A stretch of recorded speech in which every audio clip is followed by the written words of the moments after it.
The world leader in MMA. Experience it on FS1.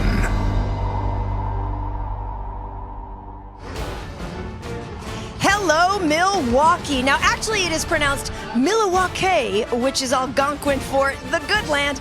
We can thank Alice Cooper for that information, and thank you to the Brew City for hosting the final Fox UFC Fight Night, featuring Kevin Lee. The Motown Phenom is close to home for his headlining bout. The 26-year-old fourth-ranked lightweight looks to get another crack at UFC Gold with a win tomorrow night, but he'll have to get through a familiar face in Iaquinta. The New Yorker handed Lee his very first loss back in 2014. Ragin' Al hopes history repeats itself tomorrow night. The FS1 UFC Fight Night weigh-in show starts now.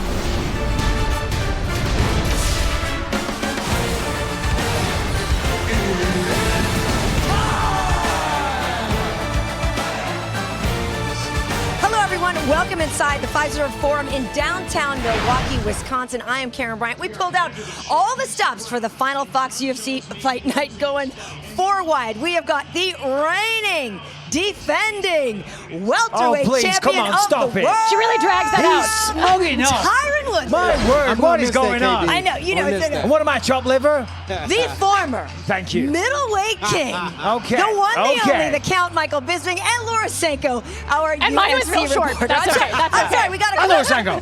come up with some more stuff for that. All right, listen, folks. Earlier this morning, unfortunately, Jessica Rose Clark was hospitalized, deemed medically unfit to compete tomorrow night against Andrea KGB Lee. So, Laura, you were at the weigh-ins this morning. What can you tell us? Yeah, I didn't have a chance to talk to Jessie Jess's camp, but I did talk to Andrea KGB Lee, and she told me that Jessie Jess reached out to her, said, I don't know what happened. The cut was going well. I'm not exactly sure what went on. One thing to note, though, I think Jessie Jess switched camps not long ago, just a few weeks ago, and I think that interruption may have played a role in this. It's unfortunate. I definitely was looking forward to that fight. Hopefully they can rebook it. But, Champ, I know you know this city very, very well, and they do say that revenge is a dish best served cold. I think it's about 34 degrees outside. Yeah. Kevin Lee is here looking to get vengeance against the man who gave him his very first loss. Well, Milwaukee definitely gets cold. I've been in here when there's been negative teams. If we watch this video, fight fans, this is a 21-year-old UFC debuting Kevin Lee. As you see him getting clipped with a shot, he was forced to fight his way out of being on loopy and fighting his way out of leg locks and trying to find success. This is the second round where he had almost a rear naked choke locked up, but it was too little too late. He lost the first round and lost the third round, thus losing the fight. Listen, Iaquinta clearly won the fight. He won the first round, he won the third round, but it was a competitive fight. Both guys had big moments. In the first round, of course, Iaquinta landed that big jab, put him down, almost had him out of there. But the second round, Kevin Lee turned the tables, almost had that rear naked choke, Laura. Well, it's been fascinating to see these two guys this week and just their general demeanor. You've got a raging Iaquinta who think he might need to change his name to like composed Iaquinta or stoic Iaquinta. He's not really feeding into some of the stuff that Kevin Lee has been saying. And Kevin, for his part, I talked to his nutritionist and they said that this was the best cut of his life, made it easily, time to spare. We should see the very best Kevin Lee that we possibly can. Very nice, I hope so. Well, they've both evolved over the years. Yeah, definitely. If you look at Kevin Lee, of course he evolved, but Iaquinta just fought against Khabib. Yeah. You know, went 5 rounds with him, the very best in that division, so they both evolved. They know how to talk trash, but they both been on the big stage, so we'll see how they display their skills on the octagon. Absolutely. Well, folks, all told, we've got 10 fights coming up for you on Fox and FS1. At 10 Eastern tomorrow on Fox, the main card ends with a rematch. It also starts with a rematch between Jim Miller and Charles Oliveira. Edson Barboza and Dan Hooker spell fireworks for sure in our co-main event. 3 lightweight bouts anchor tomorrow night's main card lineup. At 5 Eastern tomorrow, the prelims kick off on FS1. Welterweight Zach Otto and Dwight Grant handle feature prelim duties. And you do not want to miss out on a gritty middleweight matchup as well between Wisconsin's Gerald Meerschaert and Sweden's Jack Hermansson. So, folks, it is almost time for our ceremonial weigh-ins. We're going to have a good time here in Milwaukee. If it's time for the weigh-ins, that means it's time to throw it down to John Anik. He's our man on the mic. Take it away, John. I know. I'm talking to All right, buddy. What's going on, Milwaukee, Wisconsin? Thank y'all for coming out to the weigh-in. How about a hand? The Octagon girls are here. Vanessa Hansen, Brooklyn Wren, greatest matchmaker in the planet. Sean Shelby with us as well. All right, 12 fights coming your way tomorrow night from the Forum. Let's get to it. First, the UFC Fight Pass prelims in the heavyweight division. Chris De La Rocha versus Juan the Kraken Adams. First fighter to the scale, making his UFC debut tomorrow night. Please welcome Vaughn Adams. Well, Vaughn Adams is making his UFC debut. He grabbed a lot of people's attention this summer on Dana White's Tuesday Night Contender Series, getting that first-round TKO. He's undefeated, never even been to a second round. And guys, he is a massive human being. 266, the official weight for the Kraken. Yeah, that is a big man. He didn't even need, he needed a towel to make that weight cut. 266. De La Rocha. Well, De La Rocha is 1-2 in the UFC with his lone win coming last June, a TKO over the tough Rashad Coulter. Whilst holding a relatively green record in MMA, he's only 5-2. He has been competing in jiu-jitsu since a young age and began boxing not long after that. He's 39 years old. Most heavyweights seem to peak around that age, Tyrone. So, you know, don't consider that a factor at 39. You know what? At 39, hopefully I'm done punching people in the face. I retired at 39. The featured bout in the UFC Fight Pass prelims in the light heavyweight division, Adam the Prototype Milstead versus Slow Mike Rodriguez. Mike Rodriguez is a fighter to the scale, repping southeastern Massachusetts. How about a hand for Slow Mike Rodriguez? Yeah, here he is fighting out of Boston. He exploded onto the scene with a first-round flying knee knockout on the Dana White Contender Series. A striker who likes to keep it on the feet, but he has been known to struggle in the grappling department. He lost his UFC debut after being out-wrestled by Devin Clark. Here he is stepping on the scale. And you know, when you lose a fight because of one certain skill set, you tend to go away and work hard on that. So I'm assuming he's improved in the grappling department. Well, if it was up to Adam Milstead, the judges could take a break during his fight. He has finished every single one of his 8 professional wins. 5 of those didn't even need a second round. Adam still works a full-time job, and believe it or not, he has a gorgeous singing voice. Really? Check his Instagram. Okay, I'll jump right on that, Laura. Yeah, T-Wood, can you sing? Let's just take the Fifth Amendment on that. But you can rap. I can rap. I don't know if I can sing. No, I can sing in the shower. Oh in the shower. Fight Night prelims. First out, the shooter of the featherweight division, Dynamite Dan versus Jordan Native Psycho Griffin. First fighter to the scale, born and raised in Milwaukee. Here is Jordan Griffin. Well, it doesn't surprise me that Jordan Griffin runs to the scale. This is a training partner of mine that I know very well. Psycho is a perfect nickname for him.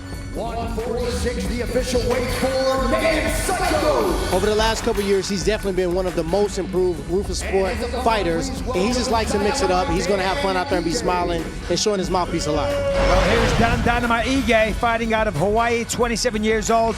Coming off a 50-second starting of Mike Santiago last June. 1-1 thus far in the UFC. Ige made his debut after winning the Dana White Contender Series. Also an assistant part-time manager in his free time. Fighting, of course, is his #1 passion. Just got heckled by John Vellante here, folks. Ladies and gentlemen, one of Iaquinta's teammates heckling us on his wave line. It's a good time here at the weigh-in show. I'll take care of that, Karen, don't worry.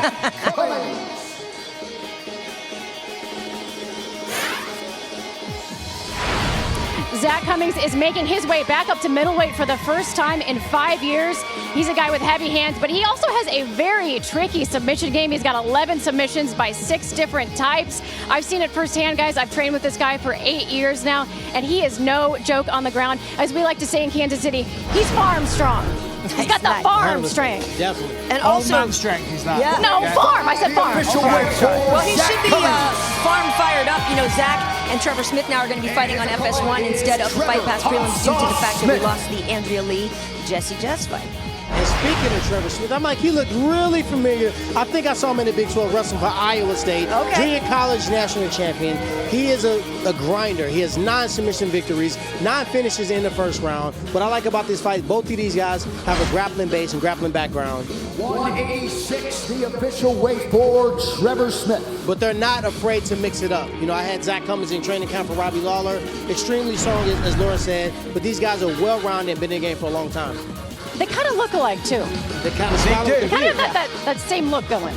And nice smiles on their faces as well, which I don't like to see if I'm honest. I was just going to say, Michael, that's not your thing. GM3 Mershart versus Jack the Joker Hermanson. Well, speaking of smiles, you're not going to get a better smile than Jack the Joker Hermanson. But let's not get it twisted. This guy is vicious. His last 3 wins have all come via ground and pound. He's got 11 career knockouts, 7 first-round finishes. The official weight for Jack Hermanson. And in his last fight, he showed that he is as tough And his as they opponent, come as how well. about a hand for Wisconsin's own Gerald Marshall? Well, I'm going to have a bromance moment here because G-Man is one of my top training partners. He helped me prepare for all my world title fights. One of the best southpaw, extremely well-rounded, 20 submission victories. 186, the official weight for GM3. And 93% of the time, the referee has to peel him off for someone. So I'm looking forward to seeing him fight in his hometown. Well, you know what, Tyron? Earlier, I was looking at the stats, I was looking at the range, the reach, and all these things, and I thought, you know what? It doesn't matter. It's just a mere chart. Oh, my goodness. All right, next up in the lightweight division, Jared He's been saving that one, too. versus Joakim Neto BJJ Silva. First fighter to the scale, making his 5th UFC appearance, Joakim Silver. Well, Joakim was on a 3-fight win streak, unfortunately lost his last fight. So coming into this one should be exciting. He says, and I quote, "I will fight for the finish the entire time going forward. I don't think about points. I won't think about anything else other than knocking somebody out or submitting them." If I have that mindset, the official weight for Neto BJJ. if I have that mindset all the time, if the fight goes the distance, I will win And his because I opponent will beat trains right him here up. in Milwaukee. Please welcome Jared Flash Gordon. Jared Flash Gordon, he is no stranger to adversity. One of my training partners at Rufus Sport. Crazy top control from a jiu-jitsu standpoint. He is a standard when it comes to conditioning and pace in the gym. Everyone asks you, can you keep up with Jared? Can you keep up with him a run in the grappling session? He's always one that's looking to get extra rounds. 156, the official weight for Jared Gordon. Spent a lot of time at TriStar before he came to Rufus Sport, and I'm excited to watch him put on a great show. Well, Tyron, you have to tell the people watching, could you keep up with him? You know, I could keep up with him in the run, but sometimes he want to do 10 rounds of grappling, and I'm just not with it. Could you keep up with me? All right, our next prelim also in the lightweight division, Bobby King Green versus Constant contest Drakkar between you Close. First fighter to the scale, Drakkar Close. Drakkar Close, 2 first-round finishes, 4 wins by KO. He had an amateur career of 7-0, so let's see if he can transition that to professional. Let's see him get on the scale and see what the weight look like. 156, the official weight for Drakkar Close. 156 And his for the opponent Brazilian getting Jiu-Jitsu set for blue his belt. 34th professional fight. He is Bobby King Green. Well, Bobby Green's had a lot of fights, 24, 8-1, and he just had 2 knee injuries back-to-back and even thought about retirement for a little while. But he said that Dominic Cruz, after what he went through and came back, actually inspired him. 155, the official weight for the King. Regarding his opponent, he said he's good at everything, but he's not exciting. He said he will make it exciting, and he's doing that right now. And here's the Here thing. we go. I talked to Bobby on Monday. He thought he and Drakkar were friends. He thought they weren't ever going to Well, fight. I Drakkar heard signed him out. They're not anymore. And he said, we're not I hate to break it to you, Cam, but they do not look like friends. No, he said as soon as Drakkar signed him out, That's they not realized how that. I hang out. Nope. Zach the Barbarianato versus Dwight the Body Snatcher Grant. First fighter to the scale, Dwight Grant. Dwight Grant. I always like to see how fighters perform in their first UFC. But judging for him coming from AKA, he's had many fights in the gym. These guys train at a crazy pace. He's 8-1 professionally. 169, the official weight for the Body Snatcher. The Body Snatcher looking to come into the welterweight And division, his the opponent Woodlyweight is one of division. Milwaukee's Trying to make best. some How about noise. it, Zach the Barbarian Don't let people forget that, Tyron. They forget. Well, here he is. A native of Milwaukee. He wasn't originally on the card, but he stayed ready just in case. And of course, he got his wish. His opponent is 8-1, but he says he hasn't got the experience. He was one of the guys advocating for the UFC to come back to Milwaukee, according to him. 171, the official weight for Zach Otto. Said he couldn't find much on his opponent. Of course, he's making his UFC debut, but he's ready for it.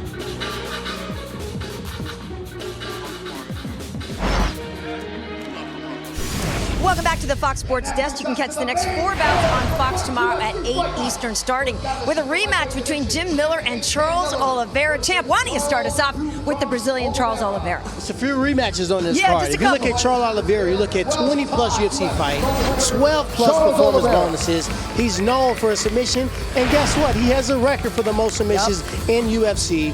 He has also a great clinch, Muay Thai specialist, and he can use that in reverse to actually get to his grip. I mean, get to his clinch, get to his guard, look for submission. For Charles Oliveira. I was there in, sorry, Karen. I was there in Sao Paulo when he broke that record, and he was so emotional about that. Such a huge moment for him. First appearance in the octagon. Jim A10 Miller. Well, Jim says he wasn't expecting to get matched up with Charles, but in true typical Jim Miller fashion, he said, if I get offered a fight, I say yes. And that's why everybody loves this guy. He says that they're both, the official weight for Mr. Miller. He says they're both different fighters now. He recognized that Charles was still growing as a man the first time they fought, so he's expecting a different matchup. But look at this. This is intense. It looks like Charles is ready to give him some kind of slap there. I think he's trying to get his revenge. The old little backhand. Yeah. All right, that brings us to a featured bout in the UFC Bantamweight division. Rob Vaughn versus Sergio Pettis.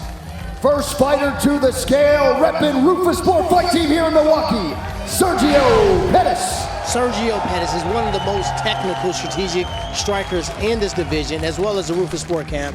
He has shown us that he's grown in octagon time and time again. 135, the official weight for Sergio Pettis. And every time he goes out there, he and his opponent, the number 10 ranked bantamweight in the world, Rob Vaughn. Coming back to bantamweight, he fought there before, went down to 25, coming back to 35, because he said that one is going to stick around. Well, Rob Vaughn announced himself to the UFC with a first-round knockout 4 years ago, and basically hasn't slowed down since. 136, the official weight for Rob Vaughn. He's got 7 career knockouts. He's finished all of his wins in the UFC. Currently tied for the 3rd most finishes in UFC bantamweight history. Just amazing. All right, Laura, thank you for joining us to the top of the show here. We will see you Thank you, backstage. guys. Goodbye. All right, that brings us to the co-main event. How good is this in the lightweight division? Edson Jr. Barboza versus Dan the Hangman Hooker. Dan Hooker coming to the stage. New Zealand's own. Dan Hooker, 11 first-round finishes, 9 wins by KO, 7 by submissions. Needless to say, nearly 90% of the time he's trying to get the finish and trying to get the job done quickly. 156, the official weight for the Hangman. Of course, a training partner of Israel Adesanya, so he's And getting his some good opponent work in getting down his there. 20th UFC appearance, number 5 in the world, Edson Jr. Barboza. So Edson Barboza recently moved back down to Florida, and he says he's much happier now because I don't know if you know this, guys, but Brazilians, they don't like being cold. 156. He says now his wife is much Barboza. happier. She's smiling. The gym is 2 miles away. You know, happy wife, happy life for sure, you know. I can relate to that for sure. But this is going to be an amazing fight. I can't wait for this one. fight. And actually, the odds makers did have it as a pick'em prior to today, but we'll see if it All right, now changes. it's time to take a closer look at the men on the marquee, the 2 lightweight contenders who share the octagon in tomorrow night's main event. I feel like I'm the new breed of fighter just because I'm showing the evolution of the game. The game is evolving so much. You have to be able to do it all in order to keep up. And that's what keeps me driving, that's what keeps me motivated, and that's what makes me look for bigger and bigger challenges. Kevin Lee has everything you want to see in a young star. He's got the swagger, he talks trash, and he can fight. My goals in the UFC right now are to get that title and then hold it for a long, long time. I feel like I could be that one. I could be the man to really push it to another level. I feel like I'm at my prime right now. I'm 31 years old, the strongest I've ever been. I've had some tough wars, I've had some wins, some losses. I've fought for the UFC title on a day's notice. This is my opportunity to prove with the right preparation, there's no one in the UFC's roster at a lightweight that can stop me. I'm gonna make this look good. I took my first UFC fight on 3 weeks' notice versus Iaquinta. He came in cocky. He goes to Dana White, he goes, get your checkbook ready, I'm coming. Like he was gonna come over and just run through everything. You might think that, but I'm the guy that ends all that talk immediately. Oh, big left. Iaquinta looking to finish. He's got to get his composure back. He timed one good takedown and he got it. This could be bad. Oh no, it's real bad. Trying to finish the fight right here. Iaquinta will survive a very tough round 2. After that round, he got up and he was kind of like crying in the corner. what do I do? He was panicking. I'll never forget that. Big right hand from Al Iaquinta, and Kevin Lee's in trouble. Al's really starting to turn it on here. You can go back, you can watch our fight, you see the kid that's in there, and then you look at me now, and you see somebody completely different. You look at Al, you kind of see the same Al. I'm gonna show that I'm better in every aspect of the sport. I'm gonna outshine the man everywhere it goes. There's the tap! The Motown Phenom! He's coming in that same cocky Kevin Lee that came in the first fight, and just like the first fight, he's gonna get humbled again. Iaquinta has just stopped this fight! Once I embarrass him in front of millions and millions of people around the world, people will know that I'm ready for the next level, that championship fight. He thinks he can beat me. I know I can beat him. Whoever wins this fight is right back up in the talks of getting that title shot, and no matter how it happens, I'm gonna get my hand raised. First fighter to the scale, the number 8 ranked lightweight in the world. He is raging, Al Iaquinta.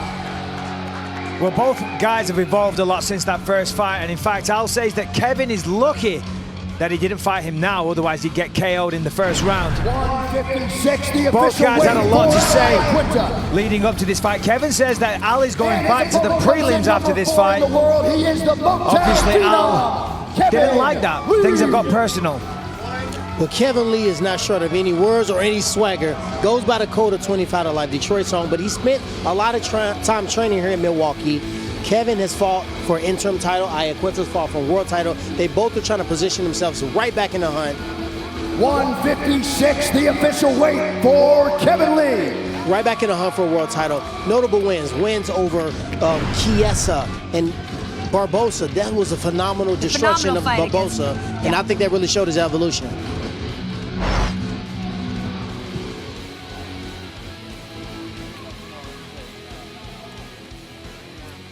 All right, first we talked to raging Al Iaquinta. Congratulations, second straight UFC main event here. Obviously, you conquered him in 2014. He's had a lot to say this week. Your final thoughts before they close the door behind you tomorrow night. He came in cocky last time. I made him humble. He comes in cockier this time, twice as humble. Raging Al Iaquinta, folks. All the best tomorrow night. All right, the Motown Phenom, Kevin Lee, you said you are going to humiliate this man tomorrow night. What are your expectations for this fight? That's exactly what I'm going to do. I look into his eyes, I see the same man that he was a couple years ago, and he in for something new. Great to have you back. All the best tomorrow night. Kevin Lee, folks. Milwaukee, you guys are great. Thank you all for coming out. We'll see you back here tomorrow night. All right, thank you so much, John Anik. Welcome back to the Fox Sports desk here. Now, Michael, I got to ask your initial reaction. It was pretty stoic stare down between Al and Kevin. What do you think? I don't know about that, Karen. I saw a lot of things that I liked. Initially, they went to shake hands, and then Al wouldn't shake hands, and then they didn't really know what they were doing. But this is what I like. Look at the intensity there. You know, there's no trash talk. There's a little bit in a second, actually. But look at the intensity on Al's face, and then Kevin's kind of smiling, trying to send a message saying, I'm not bothered. Al's just like, I'm going to knock you out, son. Simple as that. This is going to be a great fight. The first one was close. They're both different people. They've both evolved a ton. I can't wait for this. You know, it's great when you see it staring down when both guys don't back down. Sometimes you see a guy get another guy's face, and it's all of a sudden he kind of crumbles up a little bit. And at that moment, I know it's game time. Both fighters look like they're ready to go, ready to roll. Al did come and give the handshake afterwards. I think he recognized most times when people don't shake hands, they end up getting their butt whooped later on. I don't know about that, Tyron, but you must be the guy not shaking hands. Shake hands. I never shake anybody's hand. Simple as that. You're looking to get a handshake out of me right now, Tyron. I'll slap you, that's for sure. Look at the shape of Kevin Lee, though. My word, fantastic shape. That's one thing that's changed over the years, the athletic ability that he has. And you see it there on the scale. The guy looks phenomenal. Yeah, and he did promise me the other day, he said the weight miss in the past is a thing of the past. I lost focus for a minute. I got everything right this time. Although he does express interest in that new possible weight class at 60 or 65. That said, though, gentlemen, we talk about how they were pretty nice to each other. Jakar Close and Bobby Green are not so close anymore. Not now, so much. Here's the thing. What did you make of this? But they got close, but not in a good way. I think these guys are going to come out. And what I like to see in a fight, the aggression. But can they monitor that aggression? Can they stick to the game plan? Can they go out there and actually use it in a positive way to get a finish or actually to win a fight in convincing fashion? I'm pretty sure I saw Bobby Green headbutt him, or you know, like one of these a little bit. I mean, they both got in there a little bit. Yeah, it's great. I love seeing this. Listen, of course, it's nice when two guys shake hands and they bow and it's respectful and all the rest of it. I should headbutt you right now. But that's boring. I love it when they get in each other's faces, get your mouth wet, get you excited for it. Bobby Green always delivers. Always delivers. Well, that's what I was going to say earlier. Like I said, Bobby thought they were friends. He didn't think those two would ever fight. You thought wrong. And then he found out that Drakkar signed the agreement. He's like, all right, I guess we're not friends, and I guess we're throwing down here. So, yeah, I love that fight as well. Folks, here is how to watch all of tomorrow's action. Tune into FS1 at 4 Eastern for our pre-fight show. We've got prelims at 5, the main card at 8 on Fox, and then back over to FS1 for our post-fight show. Well, folks, we're going to need you to buckle up just a little bit, because I think things might get a little bit wild here. In a minute, we have got Long Island invading us. Headliner Al Iaquinta and his coaches Matt Serra and Ray Longo are going to join us next. Stay with us here on FS1.